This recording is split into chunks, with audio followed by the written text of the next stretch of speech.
The city was alive with noise, car horns, chatter, flashing screens, but inside Grant Memorial Hospital, time felt frozen. Everyone held their breath as the fate of two little girls hung by a fragile thread. News vans lined the streets, reporters shoving microphones toward anyone who might reveal something new. Security guards struggled to hold back the crowd, while headlines across the nation screamed, CEO Isabella Grant's twin daughters on the brink of death. The public watched closely not only because Isabella Grant was one of the most powerful businesswomen in the country, but because this was a tragedy that touched hearts. These weren't just the heirs of an empire. They were children. Innocent, fragile, and slipping away despite the best medical care money could buy. A mother's desperation. Inside the sterile hospital room, the steady hum of machines filled the air. Two identical little girls lay in beds side by side, their small chests rising and falling with shallow breaths. Tubes and wires connected them to beeping monitors, a reminder of how fragile life could be. Isabella Grant stood between the beds, her polished suit wrinkled from sleepless nights, her flawless makeup long gone. Her once unshakable confidence was shattered.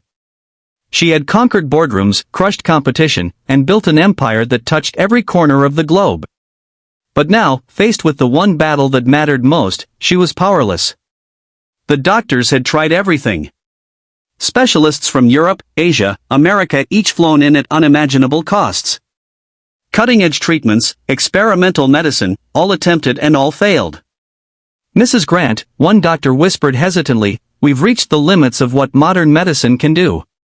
Isabella's body stiffened, her knuckles white as she gripped the bed rails. "Don't you dare tell me to give up," she hissed. "They are all I have."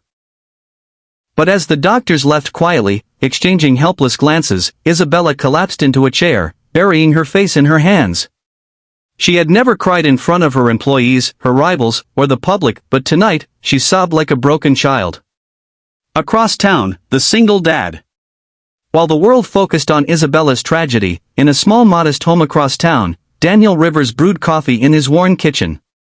The faint smell of toast filled the air, and the quiet chatter of his daughter, Emily, echoed from the table. Daniel was no stranger to hardship. A widowed father, he had lost his wife 3 years earlier to a sudden illness. Since then, Emily was his world. He worked long shifts as a paramedic, barely keeping the bills paid, but never letting his daughter feel neglected. Emily, only 10 years old, carried a maturity beyond her years. She was compassionate, curious, and brave. Daniel often marveled at how much of her mother's spirit lived on in her. But Daniel carried something else inside him, something he rarely spoke of. A gift. For generations, the men in his family had been healers. Not in the traditional sense of medicine, but with something unexplainable, something sacred. With his touch, Daniel could draw out illness, pain, and even death itself. But the gift came with a cost. Every act of healing drained his own strength, shortening his life. He had promised his late wife never to use it recklessly. She had known its dangers. She had begged him to protect himself for Emily's sake. And so, Daniel kept his secret buried. Until now. The story breaks. That morning, as Daniel sat with Emily, the newspaper headline caught his eye, "CEO's twin daughters near death, doctors say no hope." Emily's bright eyes widened as she read over his shoulder. "Daddy, they're the same age as me," she whispered. Daniel folded the paper quickly, but the words gnawed at his conscience all day. At work, he overheard nurses murmuring about the tragedy.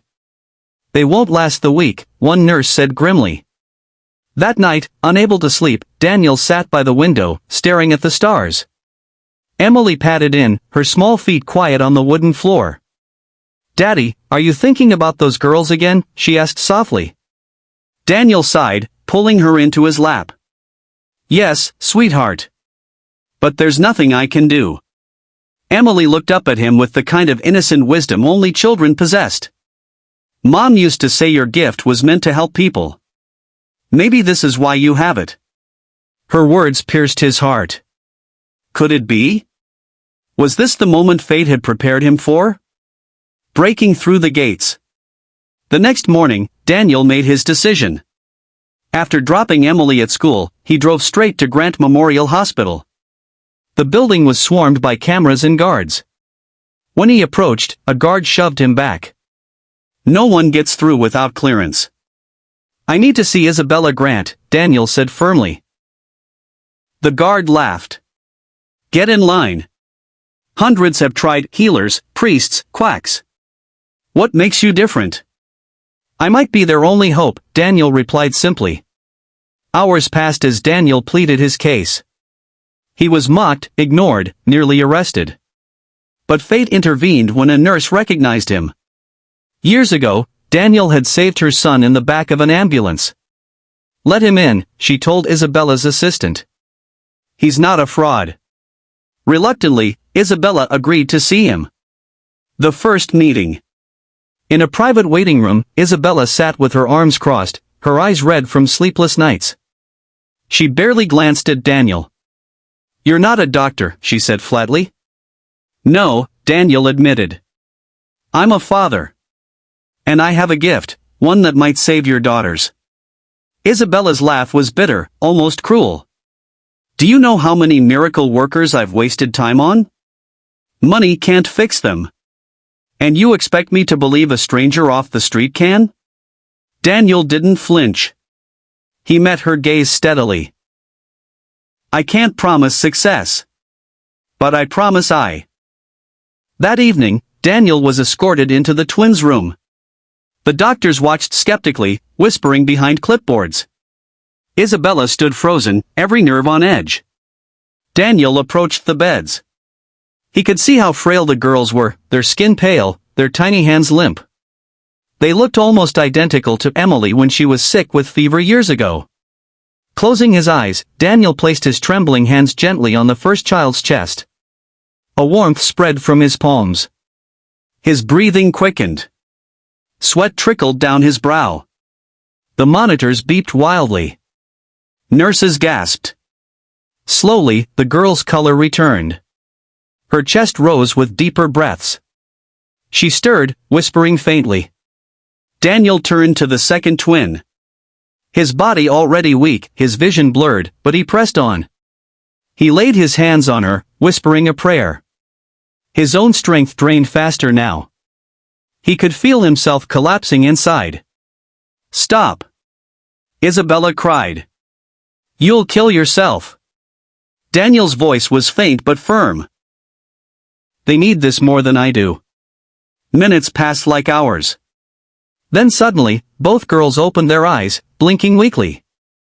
"Mommy," they whispered. Isabella fell to her knees, clutching their hands, tears pouring down her face. The impossible had happened. But Daniel collapsed to the floor, unconscious. Between life and death. Doctors rushed him into emergency care. Emily arrived at the hospital, clutching her father's limp hand. "Daddy, please don't leave me," she sobbed. "You saved them, now you have to stay with me." Even unconscious, Daniel seemed to hear her. A faint smile formed on his lips. Hours passed. Finally, Daniel opened his eyes, weak but alive. He had given so much of himself, but he had survived, because of Emily's love and sheer willpower to hold on. The bond forged.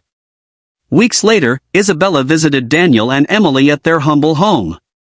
Her daughters, now healthy, shyly clung to her side. "I owe you everything," Isabella said, her voice breaking. "But I don't know how to repay you." Daniel shook his head. "You don't owe me anything. Just love them. Give them a life worth saving." Isabella, the woman who once believed power and wealth were everything, learned the most valuable lesson that day. True wealth is not measured in money, but in love, sacrifice, and kindness. From that moment, Isabella and Daniel's families became intertwined. The twins and Emily grew inseparable. And Isabella herself found something she hadn't felt in years: faith in humanity. The message. This story is not just about miracles. It's about courage. It's about sacrifice. It's about how even the smallest act of love can change the course of destiny. Daniel Rivers, a single father with nothing but love and a sacred gift, did what the world's wealth and science could not. He gave life back to two innocent girls and in doing so, reminded us all that kindness is the greatest power of all. So, dear viewers, if this story touched your heart, I'd love to hear from you. Share.